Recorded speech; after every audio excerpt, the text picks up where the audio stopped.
नमस्कार, मैं श्रुति सिंह। स्वागत है आप सभी का इनसाइड झारखंड न्यूज के इस बुलेटिन में। चलिए जानते हैं आज की कुछ खास खबरों के बारे में।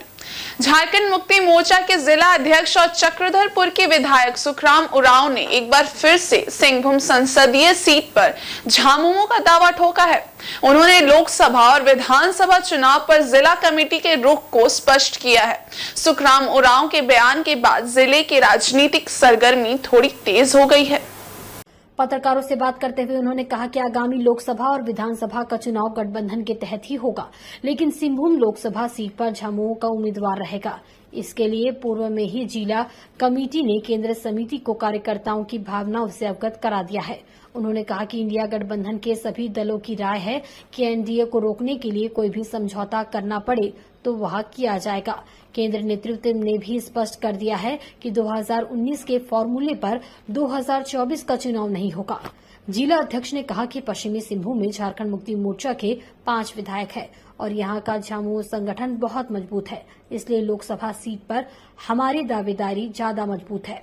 जिला कमेटी निर्णय लिया। पिछले दिन प्रखंड कमेटी से मतलब विचार आया था कि हम लोग इस बार जो है लोकसभा चुनाव लड़ेंगे, हर हाल में लड़ेंगे, और अगर जो भी आया था प्रखंड कमेटी से तो उसको भावनाओं को ध्यान में रखते हुए जिला कमेटी ने बोला कि नहीं, इस बार हम लोग लोकसभा चुनाव लड़ेंगे। इसलिए लोकसभा हो चाहे विधानसभा, गठबंधन है, गठबंधन रहेगा। गठबंधन में ही ये सीट हम लोग केंद्र कमेटी को अपना लिखित रूप से, मौखिक नहीं लिखित रूप से दिए हैं कि इस बार गठबंधन में ही चाबासा सीट में लोकसभा चुनाव जो है जेएमएम को मिलना चाहिए, जो कि हम लोग के विधानसभा में लोकसभा क्षेत्र में 6 विधानसभा पड़ता है, जिसमें 5 विधानसभा में विधायक हमारे जेएमएम के विधायक है। तो इसलिए और स्थिति भी हम लोग का बहुत मजबूत है और इस सीट जो है गठबंधन में ही जेएमएम को खत्म रहना चाहिए। अलग इस बार का चुनाव 2024 के फॉर्मूला में चुनाव होगा, 2019 में नहीं। और कांग्रेस का बयान भी आया है कि एनडीए में अगर मान लिया जाए, इंडिया जो टीम बना है, अगर हमको किसी को रोकना है तो हमको अगर बलिदान भी देना पड़ेगा तो हम देंगे। ये उन लोग का बयान आया है। इसीलिए हम लोग दावेदारी अपना पेश किए हैं। गठबंधन में ये लोकसभा सीट हम लोग को मिले और हम लोग चुनाव जीतेंगे। ये हम। और इधर पश्चिमी सिंहभूम के कोल्हान जंगल में सोमवार की रात नक्सलियों ने जमकर उत्पात मचाया है। नक्सलियों ने एक ग्रामीण वैद्य की हत्या कर दी और एक ग्रामीण का घर भी जला दिया है।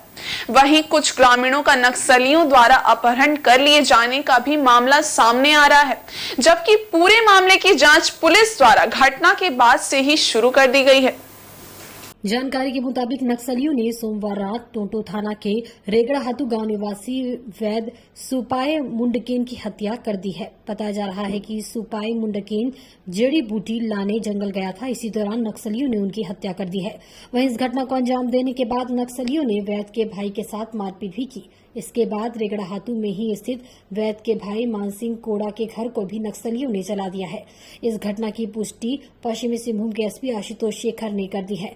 नक्सलियों का तांडव यही नहीं रुका है। खबर मिली है कि गोइलकेरा थाना क्षेत्र के कुया गांव के एक ग्रामीण का भी नक्सलियों ने अपहरण कर लिया है। अपहरण के बाद ग्रामीण को नक्सलियों द्वारा जंगल के अंदर ले जाया गया है। वहीं बढ़ती नक्सली हिंसा से कोल्हान क्षेत्र में दहशत का माहौल है। और उधर राजधानी रांची के झारखंड मुक्ति मोर्चा कैंप कार्यालय में पार्टी के केंद्रीय महासचिव सह प्रवक्ता सुप्रियो भट्टाचार्य द्वारा एक प्रेस वार्ता आयोजित की गई, जिसमें सीएजी रिपोर्ट पर कड़ी प्रतिक्रिया व्यक्त करते हुए उन्होंने कहा कि 9 साल के शासन में पहली सीएजी रिपोर्ट आई है, अरबों का वारा न्यारा किया गया है। सुप्रियो भट्टाचार्य ने आगे कहा कि सबसे ज्यादा गृह मंत्रालय, रेल मंत्रालय, आयुष्मान भारत में लूट मची है। केंद्रीय एजेंसियों के बारे में पार्टी प्रवक्ता ने कहा कि क्रमशः आईटी, ईडी और सीबीआई चुनाव से पहले और चुनाव के बाद पूरी तरह से सक्रिय हो जाती है। देश भर में भ्रमण करने वाली ये एजेंसी दिल्ली में कहाँ है। उन्होंने कहा कि भाजपा प्रदेश अध्यक्ष के डुमरी दौरे का असर वहां के चुनाव में विपरीत रूप में देखने को मिलेगा। इसका प्रारंभ डुमरी उपचुनाव और अंत आगामी 2024 के आम चुनाव में देखने को मिलेगा। पार्टी जब इस पर विचार करेगा, ये मैं पूरी तरह से कह रहा हूँ, माननीय मुख्यमंत्री जी ने भी अपने पत्र में आप लोग तक भी वो पत्र पहुंचा ही होगा। जो हमारे कानून के जानकार लोग हैं उनसे अभी हम लोग राय ले रहे हैं। उनकी राय आ जाने दीजिए, उसके बाद ही पता होगा। दादा निशिकांत तो कैसे परसों ही है दादा, परसों ही है, ये तो परसों ही सम्मन है, तो क्या मतलब झारखंड हाई कोर्ट में हो रहा है या सुप्रीम कोर्ट में? ये देखिए, हमारा पार्टी का हर बात आपका परसों और आज से तो नहीं होता है। जी, जी। राजनीति में परिस्थितियां बहुत तेजी से बदलती है, तो इसलिए उसके लिए इंतजार। दादा निशिकांत रांची मौसम विज्ञान केंद्र के वैज्ञानिक के अनुसार मॉनसून ट्रफ ने आने वाले दिनों की मौसमी गतिविधियां एवं मॉनसून की स्थिति का पूर्वानुमान लगाया है। इसके आधार पर मौसम वैज्ञानिक ने आने वाले दिनों की मौसम की जानकारियां साझा की।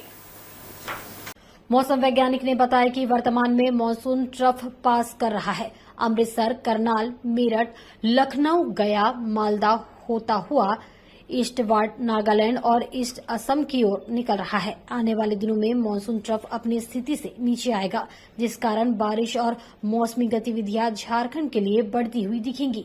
वहीं 23 अगस्त और 24 अगस्त को भारी बारिश की संभावना व्यक्त की गई है।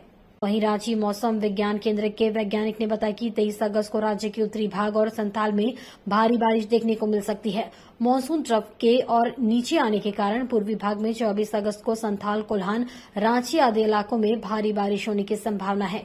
25 अगस्त तक मॉनसून ट्रफ की स्थिति के कारण अच्छी बारिश हो सकती है।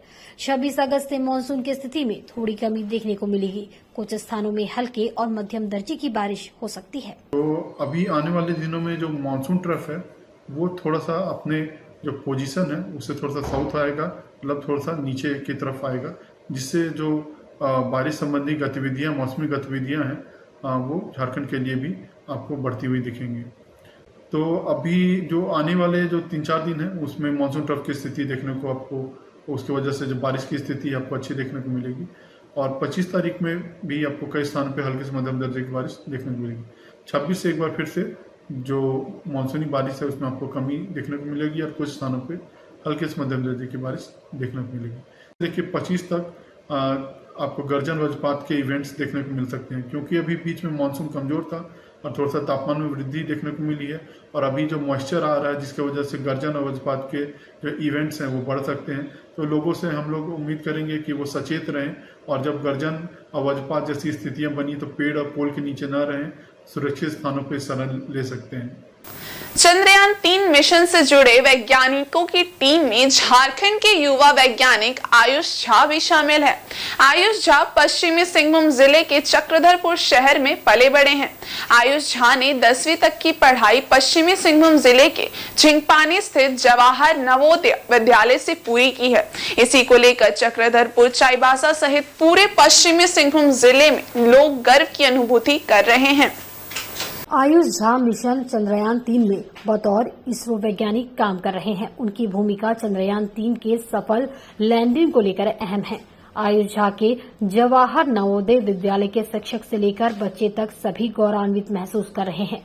स्कूल के प्रिंसिपल का कहना है कि आयुष झा न सिर्फ चंद्रयान मिशन 3 की टीम में शामिल है, बल्कि चंद्रयान मिशन 2 में भी उनकी भूमिका महत्वपूर्ण रही है। प्रिंसिपल ने इसे स्कूल के लिए गर्व की बात कही है और आयुष झा के उज्जवल भविष्य की कामना की है। उन्होंने आयुष झा से अपील भी की है कि वे एक दिन स्कूल जरूर आए ताकि बच्चों को उनसे प्रेरणा मिल सके। पश्चिमी सिंहभूम के जवाहर नवोदय विद्यालय के 10वीं करने के बाद डीएवी बिष्टुपुर से 12वीं पूरी की। जेईई एडवांस में सफल होने के बाद Indian institute of space science and technology Thiruvananthapuram से ग्रेजुएशन किया। फिर 2016 में इसरो के स्पेस एप्लीकेशन सेंटर अहमदाबाद में एक वैज्ञानिक के रूप में योगदान दिया। पहले बड़े प्रोजेक्ट की बात करें तो चंद्रयान 2 के रडार के विकास पर आयुष ने काम किया और अब चंद्रयान 3 के रडार विकास के साथ उसकी लैंडिंग और रीयूजेबल लॉन्च व्हीकल मिशन पर काम कर रहे हैं। आयुष अभी ईस्ट्रैक बेंगलुरु में है, जहां सैटेलाइट लॉन्च होने के बाद सारा ऑपरेशन होता है। इसरो अहमदाबाद में रहने वाले आयुष चंद्रयान 3 की लैंडिंग ऑपरेशन के लिए पिछले महीने से बेंगलुरु में है और वे अपनी पूरी टीम बेंगलुरु में चंद्रयान के लैंडिंग के काम में दिन रात मेहनत कर रही है। जिस लैंडर की शुरुआत चांद में होने वाला है उसी लैंडर से जुड़े हैं आयुष, इसलिए पूरी टीम सारे सिस्टम पर नजर बनाए हुई है। बता दें कि चंद्रयान प्रक्षेपण के बाद सारा काम बेंगलुरु के ISRO telemetry tracking and command network में होता है, जहां जितने भी सैटेलाइट या चंद्रयान, मंगलयान आदि लॉन्च होते हैं उसकी ट्रैकिंग व लैंडिंग की मॉनिटरिंग यहीं से की जाती है। इसका सारा कमांड यहीं से दिया जाता है। लैंडर को उतारते समय हाइट की सूचना चाहिए होती है। ये सूचना जो मैनेजमेंट सिस्टम डेवलप किए हैं उसके द्वारा दे रहे हैं। उसमें ऐसे सेंसर लगे हैं जिससे एक एक पल की जानकारी रडार अल्टीमीटर से ले रहे हैं, जिसकी डिजाइन आयुष व उनके टीम मेंबर्स ने की है। One of our alumni is Mr. Ayush Sir. His father's name is Sri Lalan Kumar Jha. He was a primary school teacher, his father was. And this Ayush is from Chakradarpur block of JNV West in Chandrayaan Mission 3, which is successfully launched today. And we are wishing him, Ayush Jha, to endeavor lots of success in his life in the future. And one time we requested him to visit our Vidyalaya and encourage the children, current children. He accepted. Thank you. Ayush Jha के बारे में जैसा हमें यहाँ आने के बाद जानकारी मिली कि 2010 में उन्होंने यहाँ से पास आउट किया 10th, और उसके बाद 12th करने के पश्चात 2 साल बाद इसरो में उनका सिलेक्शन हुआ। और इसरो में 2016 से हालांकि वो जॉब में है, लेकिन एज ए IASS जो है वहाँ पर उन्होंने इंजीनियरिंग की पढ़ाई की और बतौर अभी इसरो में साइंटिस्ट हैं। और ये जानकारी जब हम लोग को प्राप्त हुई कि वो चंद्रयान 2 में भी और चंद्रयान 3 में भी उन्होंने अपना एक महत्वपूर्ण योगदान दिया है रडार का डेवलपमेंट को लेकर के, उसके बाद और जानकारी उनके बारे में लेने की हमारी रुचि बढ़ी हम लोगों की। चूँकि वो 2010 में पास आउट थे, तो जहाँ तक जानकारी ये मिली कि वो मैथमेटिक्स और साइंस में उनकी काफ़ी अच्छी रुचि थी। हालांकि इसके साथ वे खेल में भी अच्छा करते थे और मिलनसार थे और गुरुजनों के काफ़ी आदर और सम्मान करते थे। चूँकि हम लोग नवोदय विद्यालय के शिक्षक के रूप में ही केवल नहीं है, बल्कि चूँकि बच्चे हमारे साथ यहाँ पर दिन और रात एक साथ रहते हैं, तो हम लोग अभिभावक और बच्चों का संबंध हो जाता है, पिता और पुत्र का संबंध हो जाता है, तो हम लोग की उम्मीदें भी बढ़ जाती है। और साथ ही आयुष जी के लिए हमारा एक संदेश ये होगा कि चंद्रयान 3 अभी आपकी शुरुआत है। आप गगन और आदित्य जैसे मिशन जो आगामी समयों में इसी के जैसे और मिशन होने वाले हैं। भारत का नाम, जवाहर नवोदय विद्यालय पश्चिमी सिंहभूम का नाम आप ऊंचाइयों तक ले जाए। चंद्रमा पर एक तिरंगा जवाहर नवोदय विद्यालय पश्चिमी सिंहभूम के नाम से भी लहराए। आयुष झा के बारे में हमने टीचर्स को जाना, जब चंद्रयान 2 का मिशन चल रहा था उस समय हम लोग को टीचरों ने ही बताया कि जो आयुष झा हैं वो अभी इसरो में साइंटिस्ट है। वो हमारे ही विद्यालय से पास आउट हुए 2010 में। मुझे बहुत गर्व लगता है कि मैं उन्हीं के विद्यालय में पढ़ रहा हूँ और ऐसे विद्यालय जो इंडिया का एक प्रतिनिधित्व कर रहा है, जो चंद्रयान 3 में भी 2 में भी, और तो मुझे बहुत गर्व लगता है। वैसे मैं भी उन्हीं के तरफ का हूँ, CKP जहाँ वो रहते हैं उन्हीं के जन्म स्थान से हूँ मैं भी बिलोंग करता हूँ। मुझे बहुत गर्व लगता है ये सब जान के। क्या उनके जैसा कुछ बनना चाहता है? जैसा मुझे मन करता है कि हम उसके जैसे बने। और वैसे भी स्पेस साइंस में तो पहले से ही इंटरेस्ट है बहुत ज़्यादा। मैथ्स और साइंस अच्छा ही है और स्पेस साइंस में बहुत मन करता है जाने का, तो सर मुझे बहुत इंस्पायर करते हैं वो। और उधर राजधानी रांची इस वर्ष चैंपियन ट्रॉफी हॉकी की मेजबानी करेगा। Jharkhand Asian women hockey championship trophy का आयोजन आने वाले अक्टूबर-नवंबर महीने में होने जा रहा है। इसी को लेकर रांची के मोराबादी स्थित हॉकी स्टेडियम में लोगो अनावरण कार्यक्रम का आयोजन किया गया। इस मौके पर झारखंड सरकार के खेल मंत्री सहित खेल विभाग के पदाधिकारी भी उपस्थित रहे।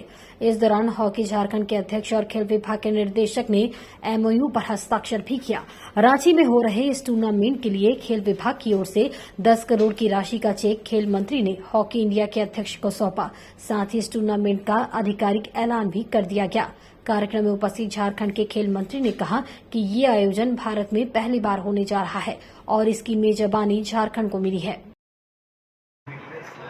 आज बहुत खुशी की बात है और ऐतिहासिक दिन है कि माननीय हेमंत सोरेन जी मुख्यमंत्री झारखंड सरकार के प्रयास से और हॉकी संघ के प्रयास से यहाँ झारखंड को मेजबानी करने का मौका मिला और पहली बार भारत में पहली बार हॉकी इंटरनेशनल खेल होने जा रहा है और मेजबानी का सर्फ हासिल झारखंड को हुआ। इस अवसर पर हॉकी इंडिया के अध्यक्ष दिलीप तिर्की ने इस आयोजन की विस्तृत जानकारी देते हुए बताया कि झारखंड ने शुरू से ही कई अंतर्राष्ट्रीय हॉकी खिलाड़ी दिए हैं। आज पुरुष से ज्यादा महिला खिलाड़ी बेहतर कर रही है। नीचे प्रधान और मेरे ख्याल से असुंता लकड़ा, समुराई टेटे, काफी प्लेयर्स झारखंड ने दिया है और ये भी मैं जानता हूँ कि पुरुष से ज्यादा महिलाएं बेटर परफॉर्मेंस कर रहे हैं इस वक्त झारखंड में भी और हमारे उड़ीसा में भी। अब मुझे देखने को मिल रहा है, जब मैं खेला करता था उस दौरान तो काफी खिलाड़ी जो महिलाएं मेरे साथ ही आप सामने हैं।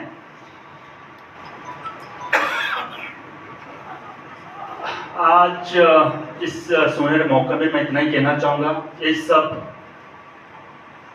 संभव नहीं हो पाएगा हमारे मुख्यमंत्री आदरणीय श्री हेमंत सोरेन जी के ब्लेसिंग से, उनकी सपोर्ट से। हमेशा खिलाड़ी और खेल को के साथ रहे हैं, उनका सपोर्ट हमेशा रहा है। विकास योजनाओं की निविदा में विभागीय पदाधिकारियों द्वारा गड़बड़ी किए जाने का मामला सामने आ गया है। विभाग की कार्यशैली से नाराज संवेदकों ने धरना प्रदर्शन करने की चेतावनी दी है। एनआरईपी द्वारा पिछले दिनों 9 योजनाओं के लिए निविदा निकाली गई थी। 16 अगस्त को निविदा डालने की अंतिम तिथि थी। आजसू पार्टी के जिला अध्यक्ष रामलाल मुंडा ने आरोप लगाया कि पहले तो जनप्रतिनिधियों के दबाव के कारण विभाग के लोगों ने संवेदकों को निविदा का पेपर नहीं डालने दिया और जब जबरदस्ती निविदा डाल दी गई तो निविदा को खोला ही नहीं जा रहा है। 5 दिन के बाद निविदा खोली गई तो उसमें उन योजनाओं की निविदा ही नहीं खोली गई जिनमें अन्य लोगों ने भी जबरदस्ती निविदा डाली थी।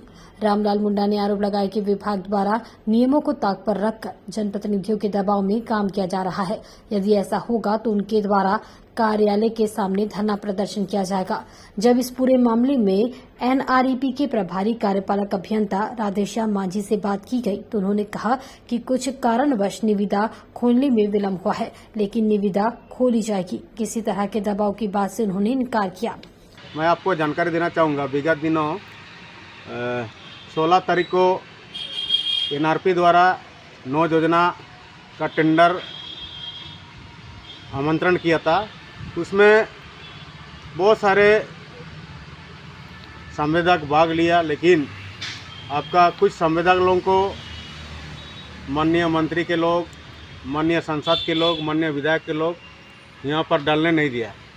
उसके बाद मैंने स्वयं यहाँ आकर गंगदा और डिम्बुली और रुंगी कोचा 3 योजना हम लोगों ने यहाँ डालने का काम किया आर्यो चईवासा में। आज जैसे एनआईटी का जो नियम है, एनआईटी का नियम का पालन नहीं किया जा रहा है। जैसे कि कोई भी योजना डालने के बाद योजना का समय सीमा के अंदर में पेपर का वापस होता है, लेकिन यहाँ 5 दिन 6 दिन तक एनआरपी द्वारा पेपर का वापस किया गया, जो नियम संगत नहीं है। इसके खिलाफ मैं आज इनको मैं मिलने आया था, लेकिन हमसे मिला भी नहीं एग्जीक्यूटिव। हम इनके खिलाफ कल या परसों अनिश्चितकालिक भूख हड़ताल में बैठेंगे इसी कार्यालय के समीप, और हम लगातार जो भी जिला में लूट खसोट कमीशन खोरी हो रहा है डीएमएफटी का फंड के माध्यम से, उनका भी पूरा विरोध करूंगा।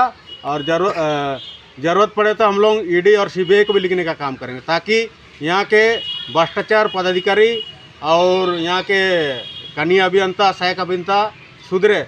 उसमें जो कुछ टेंडर खुला है और जो बाकी नहीं खुला है वो भी खुल जाएगा। तो इतना देर क्यों हुआ खोलने में? क्या देर ऐसा कोई ऐसा बात नहीं है, खुल जाएगा उसमें। तो संवेदक आरोप लगा रहे हैं कि 19 तारीख को डेट था, 19 भी नहीं खुला। ठीक है, लेट होता है थोड़ा, लेकिन खुल जाएगा, सब टेंडर खुलेगा। तो क्या इसकी जानकारी दी गई थी संवेदकों को? हाँ, इसकी जानकारी संवेदकों को दी गई थी? टेंडर के बारे में कि टेंडर इतना लेट हो रहा है? गाइडलाइंस का पालन नहीं किया गया बोलते हैं। नहीं, सब जो वही है तो टेंडर तो खुलना ही है, कैसे नहीं खुलेगा? तो नहीं, जो आरोप लगा रहे हैं वो लोग कि मंत्री और सांसद विधायक के दबाव के चलते उसमें विलम्ब हो रहा है। नहीं, तो विलम्ब में उसमें मालिक टेंडर तो उसमें बंद है, उसमें तो ऐसा थोड़ा है कि इस तरह का मतलब होगा, कोई तो फेरबदल नहीं कर सकता है। और उधर पेयजल एवं स्वच्छता प्रमंडल सरायकेला खरसावां के सौजन्य तथा प्रकाश जन सेवा संस्थान सरायकेला एवं उत्क्रमित उच्च विद्यालय अरुआ कुचाई के संयुक्त प्रयास से जल जीवन मिशन हर घर जल के तहत एक जागरूकता रैली निकाली गई। रैली के माध्यम से लोगों को संदेश दिया गया कि बरसात के जल को व्यर्थ जाने ना दे। पृथ्वी का जलस्तर तेजी से घट रहा है, इसलिए सभी ग्रामीण जागरूक होकर अपने अपने घरों में बरसात के जल को संरक्षित करने का प्रयास करें, तभी भारत सरकार की महत्वाकांक्षी योजना हर घर जल सफल होगा। रैली में शामिल तरुण कुमार सिंह ने कहा कि हर घर जल योजना के तहत देश के ग्रामीण इलाकों में हर घर में पीने का स्वच्छ पानी उपलब्ध करवाना है। इस योजना की शुरुआत भारत सरकार जल मंत्रालय द्वारा 15 अगस्त 2019 को की गई। वर्तमान में 5 राज्य गोवा, तेलंगाना, पंजाब, हरियाणा, गुजरात पूर्ण रूप से 100% लक्ष्य को प्राप्त कर लिए है। झारखंड में वर्तमान 63% कार्य हो चुका है, जिसे 2024 तक पूरा करने का लक्ष्य है। पेयजल एवं स्वच्छता प्रमंडल सरायकेला खरसुआ के सौजन्य से प्रकाश जन सेवा संस्थान सरायकेला एवं उत्क्रमित उच्च विद्यालय अरुआ प्रखंड कुचाई के संयुक्त प्रयास से आज एक जल संरक्षण रैली निकाली गई। हम जानते हैं कि 15 अगस्त 2019 को भारत सरकार जल मंत्रालय के द्वारा एक बहुत ही महत्वाकांक्षी योजना चलाई जा रही है, जल मिशन योजना, जिसके तहत हर घर जल पहुंचाने की व्यवस्था की जा रही है। इसमें 5 राज्य अब तक इस लक्ष्य को प्राप्त कर लिए हैं, जिसमें गोवा देश का पहला राज्य है जहां 100% घर घर जल की व्यवस्था की जा चुकी है, जहां लगभग 2.63 लाख घरों तक जल की आपूर्ति की जा रही है। गोवा शहीद दिवस और सदस्यता अभियान को लेकर झारखंड मुक्ति मोर्चा जिला कार्य समिति की बैठक जिला अध्यक्ष से चक्रधरपुर विधायक सुखराम उरांव की अध्यक्षता में जिला परिषद सभागार में हुई। बताते चले कि 8 सितंबर को गोवा शहीद दिवस मनाया जाता है। जिला कमेटी द्वारा इस बार इस कार्यक्रम को बड़े स्तर पर मनाने की तैयारी की जा रही है। इस कार्यक्रम में झारखंड सरकार के मुखिया हेमंत सोरेन सहित पार्टी संगठन के कई बड़े नेता शामिल हो सकते हैं। शहीद दिवस कार्यक्रम को लेकर जिला कमेटी की ओर से आज संगठन के पदाधिकारियों को जिम्मेदारी सौंपी गई। गोवा शहीद दिवस के मौके पर मुख्यमंत्री हेमंत सोरेन द्वारा पूर्व घोषित योजना के तहत मानकी मुंडा के बीच मोटरसाइकिल का वितरण भी किया जा सकता है। कुछ नियुक्ति पत्र वितरण की भी संभावना है। बैठक के दौरान सदस्यता अभियान पर भी चर्चा की गई। जिला कार्य समिति के सदस्यों ने बूथ स्तर तक संगठन को और मजबूत बनाने के लिए कई तरह के सुझाव दिए। इस मौके पर जिला सचिव सोनाराम देवगम समेत कई गणमान्य लोग मौजूद थे। खासकर आज का जिला कमेटी बैठक जो हुई है उसमें 5 मुद्दों को लेकर हम लोग बैठे थे। पहला मुद्दा था कि 8 सितंबर को गोवा शहीद दिवस हर साल बाद हम लोग मनाते हैं, लेकिन हम लोगों ने एक रिक्वेस्ट लेटर हम लोग मुख्यमंत्री को हम लोग दिए थे कि कई साल आप गोवा में आप नहीं आ पाए हैं और इस साल अभी चुनाव का माहौल भी है और उसके बाद इस बार आप हम लोग जिला कमेटी निवेदन किया तो निवेदन को स्वीकार किया सीएम साहब और 8 तारीख को आएंगे। लेकिन उनका कहना है कि जब हम शहीद स्थल पर आ रहे हैं तो कुछ नया चीज़ हम इस शहीद स्थल से हम कुछ करने जाएंगे, तो उन्होंने स्वीकार किया है। और हमको लगता है कि जो सूचना हम लोग को मिला है कि मानकी मुंडा और डकुआ को जो बाइक देने सरकार ने घोषणा किया था, चाबासा में ही गोवा शहीद दिवस से शुभारम्भ करेंगे और कई ऐसा नियुक्ति वगैरह सब है। तो उसी के लिए हम लोग तो हर साल गोवा में जो पूरे जिले में नहीं पूरे कोल्हान से लोग गोवा जाते हैं, शहीदों को श्रद्धांजलि देने के लिए जाते हैं। लेकिन इस बार तो अलग टाइप का हो रहा है, सरकारी कार्यक्रम होने के नाते अलग टाइप के मुख्यमंत्री आने के नाते अलग टाइप का कार्यक्रम लिया जा रहा है। देखिए ऐसा तो कोल्हान में हम लोग के जिला में लगभग 3,500 मानकी मुंडा डकुआ है, 3,500 और कई लोगों को नियुक्ति पत्र मिलेगा बांटेंगे। तो गोवा में उतना बड़ा मैदान भी नहीं है, लेकिन जिस मैदान में हम लोग का सभा होता है फुटबॉल मैदान है, तो वहाँ पे जो होगा मोटा मोटा मतलब 10-12 हज़ार जो टेंट बनेगा, जो यहाँ पर जर्मन हैंगर जो बना था चाईबासा में, वो वाला ही वहाँ लगेगा। तो उसका मोटा मोटी 10 से 12 हज़ार की कैपेसिटी है। 10 से 12 हज़ार टारगेट है, क्योंकि बहुत ज़्यादा लोगों को भीड़ हम लोग वहाँ अगर ले भी जाते हैं तो उतना जगह नहीं मिल पाएगा हम लोग को, क्योंकि बाहर हो जाएंगे हम लोग। उसी के बीच में मानकी मुंडा लोग का बाद में जो हम लोग कार्यकर्ता लोग बैठेंगे, तो 10 से 12 हज़ार लोगों का टारगेट हम लोग का है, उससे ज़्यादा नहीं है। 10 से 12 हज़ार लोगों का टारगेट। और उधर आजीविका महिला संकुल संगठन का कीरी बुरू क्लस्टर स्तरीय विशेष बैठक क्लस्टर अध्यक्ष यशोदा गुप्ता की अध्यक्षता में कीरी बुरू सामुदायिक भवन में संपन्न हुई। बैठक में आपसी वाद विवाद और उसके निराकरण पर चर्चा की गई। बताते चले कि एक प्रखंड में 4 क्लस्टर होते हैं। किरीबुरू क्लस्टर में लगभग 20 ग्राम संगठन और 300 से अधिक महिला समूह हैं। किसी भी क्लस्टर की महिला समूहों में थोड़ी बहुत तो नोकझोंक होती रहती है, लेकिन इन विवादों में किसी राजनीतिक पार्टी या जनप्रतिनिधि को हस्तक्षेप करने की जरूरत नहीं है, जिसको लेकर विभिन्न महिला समूहों से जुड़ी समस्याओं और उनके विवादों पर चर्चा हुई। इस दौरान यशोदा गुप्ता ने कहा कि किरीबुरू क्लस्टर के तहत तमाम महिला समूह बेहतर कार्य कर रही है। यहाँ के समूहों की प्रशंसा प्रखंड व जिला स्तर के पदाधिकारी करते हैं। किसी भी महिला समूह में आपसी विवाद व गुटबाजी समूह को तोड़ने व कमजोर करने का कार्य करता है। महिला समूहों के बेहतर संचालन व उन्नति के लिए आपसी एकता व सहयोग जरूरी है। समूह की महिलाओं से उन्होंने अपील की कि वह आपसी विवाद को सार्वजनिक व दूसरे मंच पर नहीं ले जाकर समूह के अंदर ही मिल बैठकर समाधान करें। संगठन का जो भी मामला आता है, हम लोग चाहते हैं कि सभी महिलाएं, हमारे संकुल संगठन के सभी महिलाएं मिलकर इसको हम लोग सोल्व करें, ना कि हम किसी इसमें पंचायत को इन्वॉल्व करें। हमारा क्लस्टर में सिर्फ जो भी होना चाहिए सिर्फ संगठन के जो पदाधिकारी हैं उन्हीं के माध्यम से किया जाए और कोई भी दीदी को समूह से नहीं निकाला जाए। सबसे बड़ी बात, हम लोग नहीं चाहते हैं कि कोई भी दीदी को, गरीब दीदी को, जिनका कोई नहीं है, उस तरह के दीदी लोग को हम लोग जोड़ना चाहते हैं। हम लोग किसी को निकालना नहीं चाहते हैं। ठीक है, तो हम लोग सभी आपसे रिक्वेस्ट है कि हम सभी दीदी को यहाँ जोड़े, ना कि हम लोग कोई दीदी को यहाँ से निकालें। आती हैं, चाहे वो वित्त से हो या फिर किसी तरह का समूह की समस्या हो, ये सारा निवारण हमारे क्लस्टर की जितनी भी पदाधिकारी गण हैं उन्हीं के द्वारा सुलझाया जाए, ये हमारी मांग है। इसी सदस्य होने के नाते सारे इसी सदस्यों की तरफ से हम कहते हैं कि जो भी मामला आए हमारे क्लस्टर में आए और किसी तरह का भी समस्या बाहर ना जाए। क्लस्टर से जुड़ी हुई हैं महिलाएं और ये समस्या का निवारण हमारे पदाधिकारी करेंगे, जिसमें हमारा इसी मेंबर्स का सहयोग रहेगा। उनको हर तरह की हम आजीविका प्रदान कर रहे हैं। हमारा क्लस्टर इन दिनों बहुत अच्छी तरीके से चल रहा है। और इस बुलेटिन में बस इतना ही। ब्रेक के उस पारे कुछ और खास खबरें, तब तक के लिए देखते रहिए इनसाइड झारखंड न्यूज। धन्यवाद।